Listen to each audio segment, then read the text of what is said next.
আসসালামু আলাইকুম everyone, welcome to my YouTube channel চাঁদপুরের কন্যা মায়াবতী। যে যেখান থেকে দেখছেন আশা করি ভালো আছেন। আলহামদুলিল্লাহ আমিও ভালো আছি। তো আজকের ভিডিওটা একদম সকাল থেকে শুরু করে দিলাম।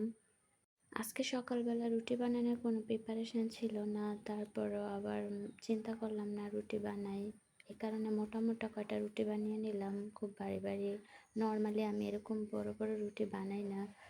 আমি যখন রুটিগুলো বানাচ্ছি আর সবজিগুলো কাটছি তখন অনেক বোর, একদম চারদিকে শুনশান, কোনো শব্দ নাই, নিরিবিলি একটা পরিবেশ।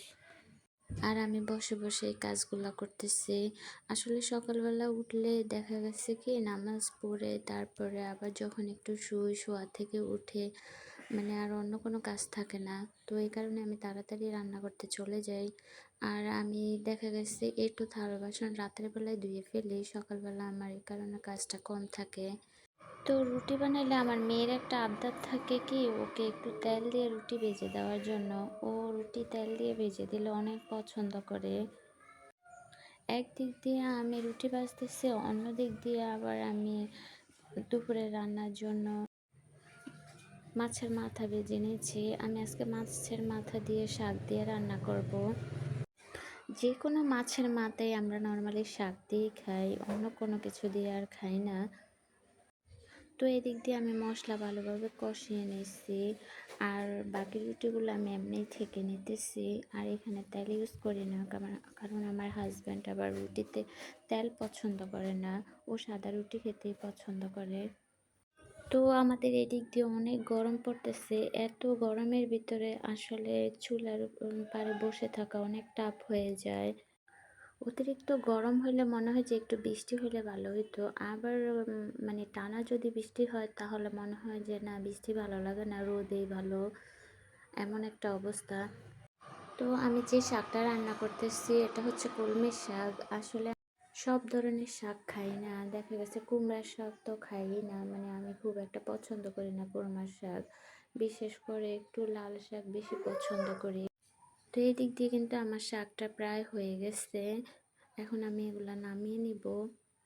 তারপর আবার অন্য তরকারির জন্য আমি মাছ ভাজি করতেছি। আমার তরকারিতে আপনারা সব সময় দেখবেন যে বিভিন্ন আইটেমের মাছ থাকে, কারণ আমাদের ঘরে একজন এক মাছ পছন্দ করে। আমার হাজব্যান্ড দেখা গেছে পাঙ্গাস মাছ খায় না, আমার বাচ্চারা আবার পাঙ্গাস মাছ খায়। তো সবার জন্য তো আর আলাদা আলাদা করে তরকারি রান্না করা সম্ভব না, তাই আমি এক তরকারিতে বিভিন্ন যে যেটা খেতে পছন্দ করে আমি সেই মাছই দেই। আমি মাছ দিয়ে পটল দিয়ে রান্না করব। আমি পটলটা এখন একটু ভালো করে কষিয়ে নিব। যে কোনো তরকারির স্বাদ আসলে বেড়ে যায় কষানোর উপরে। আপনি যত ভালো করে কষাবেন ততই তরকারির স্বাদ ভালো লাগে। তো ভালো করে কষিয়ে আমি পানি দিয়ে দিছি। তারপরে যখন তরকারিটা বলক আসছে তখন আবার আমি মাছগুলো দিয়ে দিছি। তো রান্না বান্না শেষ করে আবার আমার আদা রসুন বাটা শেষ হয়ে গেছে, তো আবার আদা রসুন কাটার জন্য বসছি। আর একা একা আদা রসুন কাটতে গেলে অনেকটা লেট হয়ে যাবে, এ কারণে আমার শাশুড়ি শাশুড়ির কাছে বসছি, উনি সহ কেটে দেয়। আসলে আমাদের বাড়িতে এরকমই হয়, একটা কাজ না পারলে যদি সবার কাছে নিয়ে আসে সবাই হেল্প করে।